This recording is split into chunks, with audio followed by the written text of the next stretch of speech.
atau batu pahat yang ada di desa Ngambio ini ya.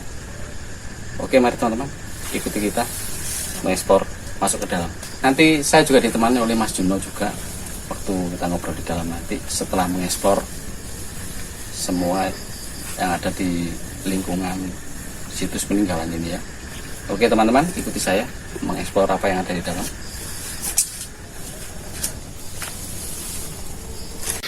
Oke teman-teman, setelah saya sama Mas Juno tadi keliling-keliling mengambil sekitar lingkungan sini ya, ada 2 makam di sana dan kita pas ada di pendopo, tepatnya relief batu yang ada di situs Ngambio ini ya.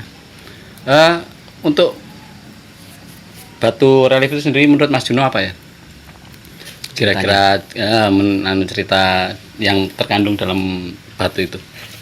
Jadi cerita di sepenggal batu ini ya, ini adalah penggalan cerita-cerita Panji ya Pak ya. Jadi cerita Panji itu banyak beredar di era Majapahit ya, zaman dulu. Banyak situs-situs candi-candi yang membahas tentang seorang laki-laki dengan topi tekes atau topi apa itu. Yang seperti belangkon itu ya.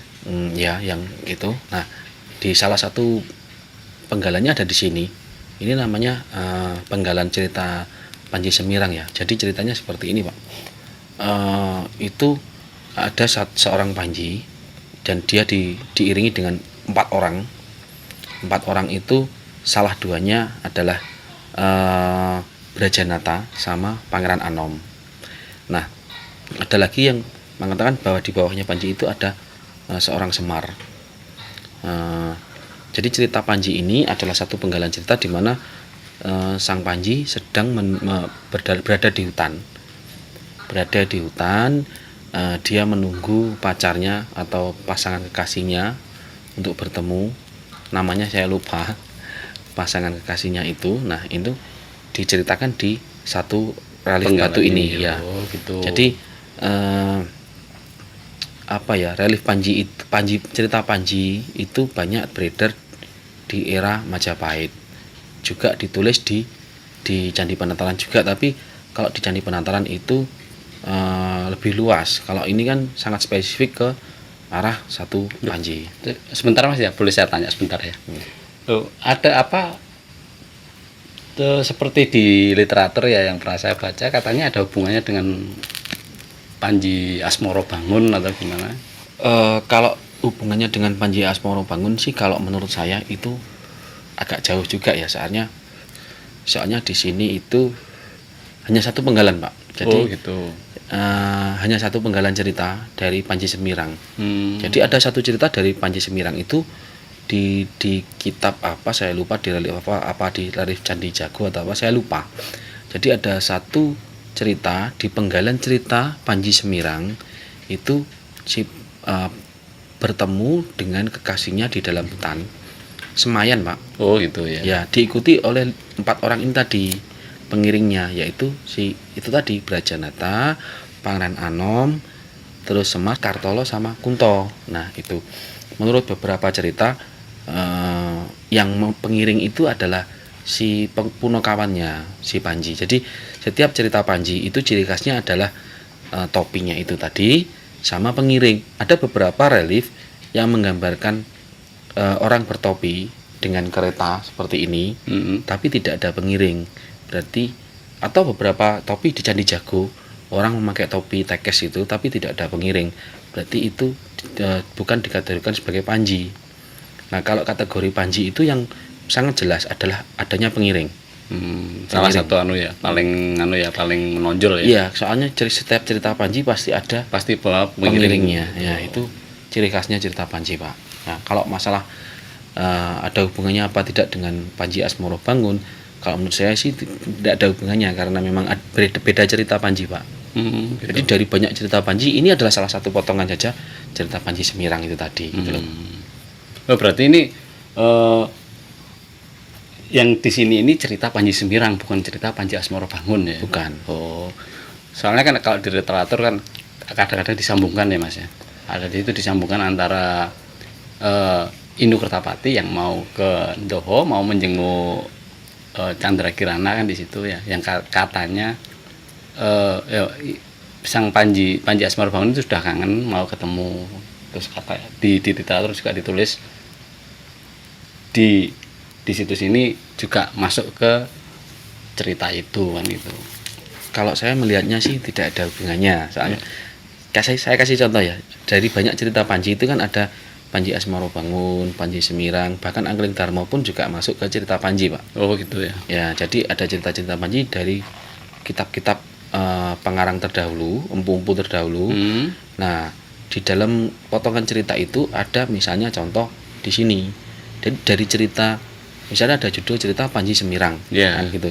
Dan di situ ada segmen cerita yang mengatakan bahwa si Panji Semirang itu semayan bertemu dengan kekasihnya itu di tengah hutan diiringi oleh si Punokawan ini atau pengiringnya ini. Nah, di sini terdapat reliefnya gitu loh, Pak. Jadi mungkin kita ketemu di daerah mana misalnya di Wates dulu cerita Panji Asmarobangun dengan Dewi Sekartaji itu satu lingkup cerita sendiri.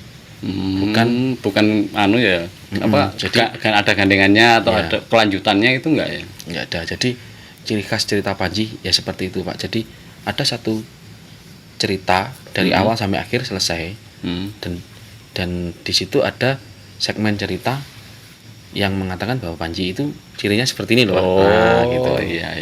Jadi kalau ada relief seperti ini dimanapun, di candi manapun, kalau ada relief seorang laki-laki terus memakai kain yang lipat itu, terus dia memakai topi tekes, dan ada pengiringnya itu hampir pasti itu adalah cerita Panji. Nah, Panji yang mana tinggal itu loh, Pak. Oke, jadi teman-teman seperti yang diceritakan Mas Juno tadi, di sini kita memperjelas ya. Jadi situs batu relief ini adalah sebuah penggalan cerita. Jadi kita nanti menggali lebih jauh lagi.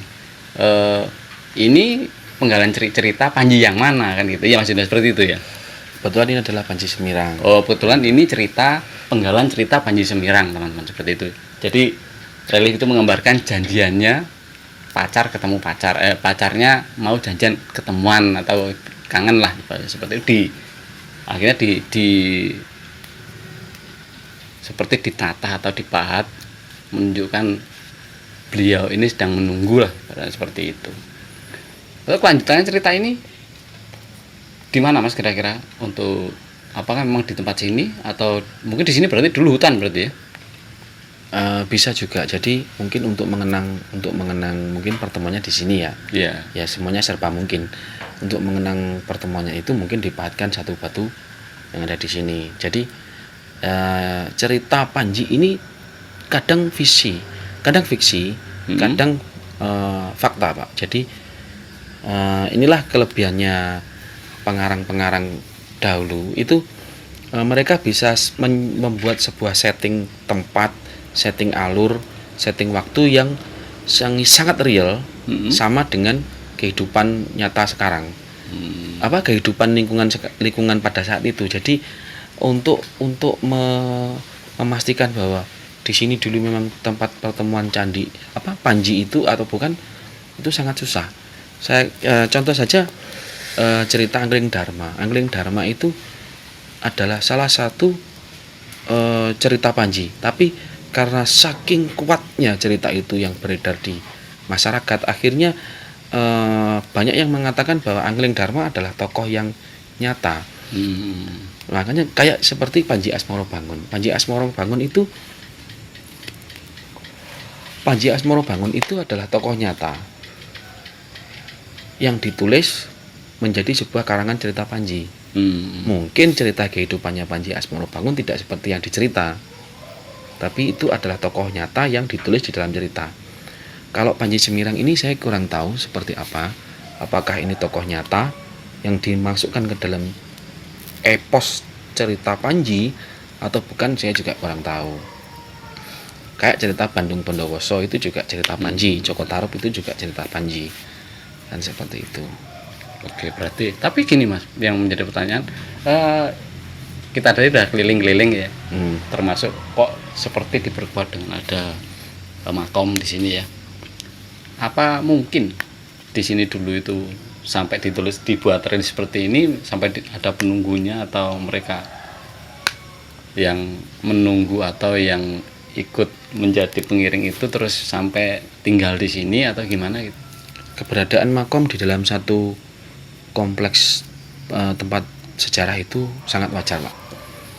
Jadi keberadaan makom itu memang dibuat seperti itu memang agar tidak dijarah oleh orang-orang yang tidak bertanggung jawab. Jadi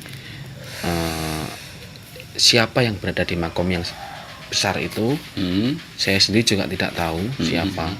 Minimnya informasi dari masyarakat juga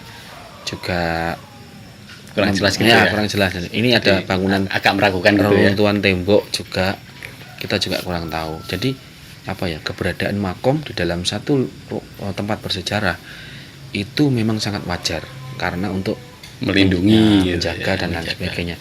Terlepas dari sisi metafisik, sisi klinik lah supranaturalnya di situ saya tidak tahu. Jadi kita anggap itu makom sudah ada begitu loh, Pak. Oh, gitu. Entah siapa yang dimakamkan di dalamnya. Jadi kita tidak berandai-andai lebih jauh. Yang jelas intinya seperti itu ya. Biasanya kalau memang ada situs peninggalan dari kerajaan dahulu, memang ciri khasnya adalah diberi makom atau memang ada makomnya, kita tidak berandai-andai lebih jauh lah. Intinya seperti itu. Ada satu menarik yang di batu ini, Pak. Jadi di batu ini ada satu relief relief yang seperti orang yang tangannya itu agak cacat. Iya, tadi ada agak anu itu ya. Itu ada seperti memang cacat atau gimana ya? Jadi kalau saya boleh berspekulasi ya. Jadi tokoh pengiring yang ada di sini mungkin ya itu seperti penggambaran tokoh pengiring yang ada di wayang Punokawan. Itu sosok Gareng. Sekali lagi saya tetap mempercayai bahwa Punokawan yang ada di wayang itu adalah beredar di era Majapahit memang.